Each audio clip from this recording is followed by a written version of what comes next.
Hello दोस्तों, इस प्यार को क्या नाम दो स्टार प्लस के मोस्ट पॉपुलर शो में आपको दिखाया जाएगा। आस्था जो होती है वो भगवान जी के आगे आके श्लोक से कहती है कि मुझे तुम्हारे पास नहीं रहना है, तुम क्यों बार बार मेरे पास आने की कोशिश करते हो। उधर अंजलि जो होती है वो निरंजन के पैर दबा रही होती हैं। निरंजन उनसे कहते हैं कि हम तुम्हारी एक बात से तो खुश है कि तुम श्लोक और आस्था को एक लाने की पूरी कोशिश कर रहे हो, लेकिन हमें आपसे एक शिकायत है। वो कहती है कि क्या शिकायत। वो कहते हैं कि जब तक तुम आस्था को पूरे दिन घर के कामों में उलझा कर रखोगी तो वो श्लोक के करीब कैसे आएगी, कैसे उनकी दूरियां आपस में कम होंगी। इसलिए तुम कल से आस्था से घर का कोई काम नहीं कराओगी। आस्था जो होती है वो ऑफिस जाने वाली होती है कि तभी वो पहले तो श्लोक से ही टकरा जाती हैं कि उनकी फाइल वगैरह नीचे गिर जाती है। वो कहती है कि देख के नहीं चला जाता है क्या। वो कहते हैं कि ठीक है, टाइम से ऑफिस पहुंच जाना। वो कहते हैं कि तुम्हें तो टाइम से पहुंचने की आदत ही नहीं है। वो कहते हैं, आस्था कहने लगती है कि जब पता चलता है ना, जब हम ऑटो वगैरह से जाते हैं कार में बैठ के, तो कोई भी टाइम से पहुंच जाएगा। उधर अब देखेंगे अंजलि जो होती है वो कहती है कि जब मैंने तुमसे ऑफिस का काम करने के लिए घर का काम करने के लिए मना किया था, फिर तुमने घर का काम क्यों किया। अब तुम सिर्फ अपना ऑफिस ही संभालो, घर का काम सोजल कर लेगी। उधर बाबा ऊपर से बोलते हैं कि श्लोक बेटा, जब तुम दोनों एक साथ ही जा रहे, दोनों की मंजिल लेके, तो फिर दोनों एक ही कार में जाओ ना, क्यों आस्था को इधर उधर ऑटो वगैरह से भागना पड़ता है। ये सब सोजल की माँ देख रही होती है। कहती है कि हे पप्पा, ऐसी भी क्या गलती हो गई कि मेरी बेटी को इतनी ज़्यादा सज़ा तुम दे रहे हो। आस्था जो होती है वो श्लोक के साथ कार में आगे बैठ के चली जाती है कि श्लोक उन्हें छेड़ रहे होते हैं, बार बार उनसे मस्ती करते हैं। कहते हैं कि हाँ, बड़ी आई रानी की झांसी बनने, और रात वाली बात को छेड़ देते हैं कि कैसे वो एक चूहे से डर के भाग रही थी। उसके बाद तब इनकी गाड़ी जो होती है बंद हो जाती है। आस्था से कहते हैं श्लोक, चलो मेरी वाली गाड़ी पर आओ। फिर कहते हैं कि एकदम से रेस देकर क्लच दबा देना। वो कहती है कि क्लच और रेस ये क्या सब कह रहे हो तुम। श्लोक कहते हैं कि क्या तुम्हें गाड़ी चलाने नहीं आती। आस्था कहती है कि नहीं, मुझे गाड़ी चलाने नहीं आती। तभी श्लोक कहते हैं कि तुमने कभी अपने जीवन में कुछ किया है। उसके बाद श्लोक बैठ जाते हैं और आस्था से कहते हैं कि चलो गाड़ी में धक्का लगाओ, लेकिन आस्था इतनी कमज़ोर होती है कि उनसे गाड़ी हिली नहीं रही होती है। फिर से श्लोक जो होते हैं उनकी मजाक बनाने लगते हैं। कहते हैं कि तुम कुछ भी नहीं कर सकती। जैसे तैसे करके आस्था जो होती है गाड़ी में धक्का लगा के गाड़ी को स्टार्ट करवा देती है। फिर उसके बाद श्लोक उनकी मजाक बनाने लगते हैं कि जैसे वो बार बार बैठने वाली होती है कि रेस दे के गाड़ी को थोड़ा आगे कर लेते हैं। आस्था इस बात से इरिटेट हो जाती है और वो ऑटो वाले को बुला लेती है। उसमें फिर ऑटो में बैठ के वो एकदम से ऑफिस के लिए निकल जाती है। वो जैसे ऑफिस जाती है, देखती है कि उनके ऑफिस का जो केबिन होता है उसमें ताला लगा हुआ होता है। वो पियोन से पूछती है, कहती है कि ये मेरे केबिन का ताला क्यों लगा हुआ है। वो कहते हैं कि मैम, ये जो है स्टोर रूम बना दिया गया है।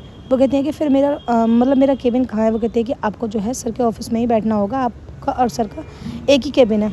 आस्था जो होती है इस बात से बहुत ज़्यादा गुस्सा करती है। खैर वो जैसे तैसे करके श्लोक के केबिन में पहुंच जाते हैं। श्लोक जो होते हैं उनका मजाक बनाने लगते हैं। कहते हैं कि क्यों, तुम्हें बड़ा मज़ा आता था अलग केबिन रखने में। अरे जब कंपनी में 50% की मालिक तुम हो तो तुम्हारा एक ही केबिन होना चाहिए ना। मुझे भी तो पता चले कि तुम आखिर क्या गलती करती हो, क्योंकि तुम गलतियाँ बहुत करती हो और तुम्हें सुधारने के लिए बार बार मेरे पास आना पड़ता है। इसलिए अब तुम मेरे आमने सामने ही रहोगी तो मैं तुम्हारी गलतियों पर नज़र रखूँगा।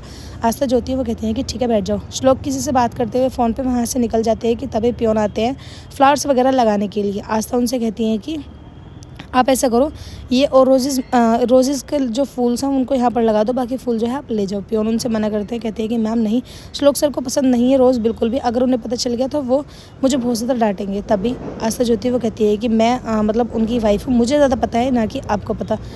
आस्था जो होती है पूरे ऑफिस में रोज़ लगवा देती है। जैसे ही श्लोक अंदर आते हैं चिल्लाने लगते हैं, सारे जो वास होते हैं उनको तोड़ देते हैं। कहते हैं कि किसकी इतनी हिम्मत हुई कि मेरे रूम में, मेरे केबिन में रोज़ वगैरह लगाने की। वो कहती है कि हाँ क्या हुआ, मैं तुम्हारी वाइफ हूँ, मुझे नहीं पता। अगर तुम मुझे अपनी वाइफ नहीं मानते, मेरी पसंद तुम्हारी पसंद एक नहीं है, तो फिर बाहर जाकर बताओ ना। उसके बाद आस्था सोचती है कि ऐसे भी क्या एलर्जी है इनको रोज़ से कि इनको इतना गुस्सा आया था। और सोजल रसोई का काम कर रहे होते हैं, उनकी आयु ने सिखाती हैं। कहती है कि बेटा तुम भी बाहर ऑफिस का काम करो, कहीं जाकर जॉब करो, ताकि तुम वरद के साथ आना जाने का मौका मिले। तभी वहाँ अंजलि आ जाती है। अंजलि कहती है कि तुम्हें नहीं पता कि अतिथि को कैसे रहना चाहिए, और अतिथि सिर्फ 2-4 दिन के होते हैं, ये नहीं कि तुम सालों साल हमारे घर पर ही रहोगी। सोजल अपनी आई से कहती है कि तू चुप क्यों नहीं रहती है, तू हमेशा गलत बोलती है और मुझे भी बुलवाती है अपने चक्कर में, तेरे चक्कर में ही मैं ज़्यादा यहाँ पर फंस जाती हूँ। उसकी आई कहती है कि देख, अगर तुझे आस्था के जैसा बनना है तो दिमाग तो तुझे लगाना ही होगा। उधर आस्था जो होती है काम कर रही होती है कि फिर से पियोन उनके पास आते हैं। कहते हैं कि मैम आपके साइन चाहिए। आस्था साइन कर देती हैं। फिर उसके बाद पियोन डरते डरते कहते हैं कि मैम सर के भी साइन चाहिए, और प्लीज़ सर के साइन आप ही करा लो। जैसे आस्था श्लोक के पास साइन कराने के लिए जाती है कि उस टाइम सीसीटीवी वाली बात चल रही होती है कि मेरे ऑफिस में मेरी गैर मौजूदगी में अभय आखिर यहाँ क्या करने के लिए आया था, और अभय ने ही वहाँ पर फ़ोन किया। आस्था को पता चल जाता है कि श्लोक ने जो है मेरे बाबा को नहीं फंसाया, और वो पूरी कोशिश कर रहे हैं उस सब का पता लगाने के लिए। आस्था जो होती है गिल्ट फील करती है कि मैंने उन्हें कितना बुरा भला बोला था।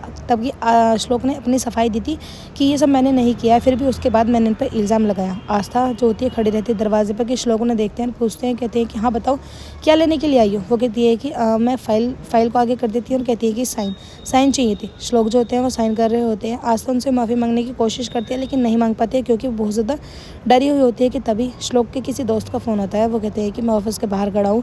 वो कहते हैं कि अरे बाहर क्या खड़ा है, तो अंदर आना, बहुत दिन बाद चिल करेंगे, बैठ के बातचीत करेंगे। आस्था अपनी आई को फ़ोन करती है, एपिसोड की एंडिंग ऐसी होगी, और सारी बात बताती है। कहती है कि आई मैंने श्लोक को गलत समझा था, श्लोक ने बाबा को नहीं फंसाया, इसके पीछे किसी और का ही हाथ है जिसके लिए हम बहुत जल्दी पता लगा कर ही रहेंगे। फ्रेंड्स वीडियो अच्छी लगे लाइक करें, चैनल को सब्सक्राइब जरूर करें।